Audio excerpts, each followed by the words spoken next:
अगर उनको भारत की फॉरेन पॉलिसी का ज्ञान होता है, उनको फाइनेंस बिल का ज्ञान होता है, तो जब कल प्रधानमंत्री जी बयान दे रहे थे तो उनको सदन में रहना चाहिए था और फिर नेता प्रतिपक्ष से पूछते कि आपकी फॉरेन पॉलिसी क्या है। हमारी फॉरेन पॉलिसी है कि जिस समय यूक्रेन और रूस का युद्ध हुआ और जब अमेरिका यूक्रेन के साथ खड़ा था, उन परिस्थितियों में हमारी विदेश नीति के कारण ही हमको रूस सस्ते तेल देने को तैयार हुआ।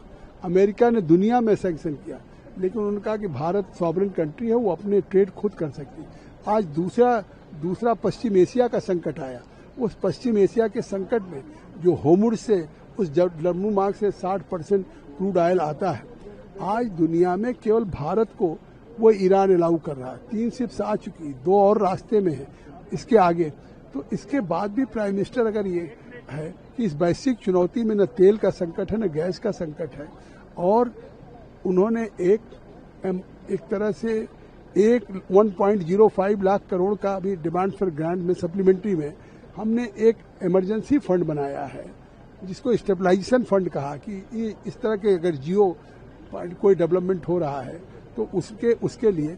तो मुझे लगता है उनको ये सब चीज़ों का ज्ञान ही नहीं है, वो केवल राजनीति कर रहे हैं। ऐसे परिस्थितियों में तो उनको खुद कहना चाहिए कि हम सरकार के साथ हैं या देश एकजुट है ऐसी किसी वैश्विक चुनौती का मुकाबला करने। ये कोई भारत के अंदर तो कोई पॉलिटिक्स हो नहीं रही है, इसका प्रभाव तो केवल इजराइल और अमेरिका का जो ईरान के साथ युद्ध है, तो अगर उस पर है तो उसके बावजूद भी प्रधानमंत्री ये खुद कह रहे हैं। सारे विपक्ष के लोगों ने कहा, प्रधानमंत्री ने स्टेट दिया, लोगों को आश्वस्त किया, लेकिन उनको अगर समझ होती तो शायद एकजुटता की बात करते, लेकिन राजनीति करते।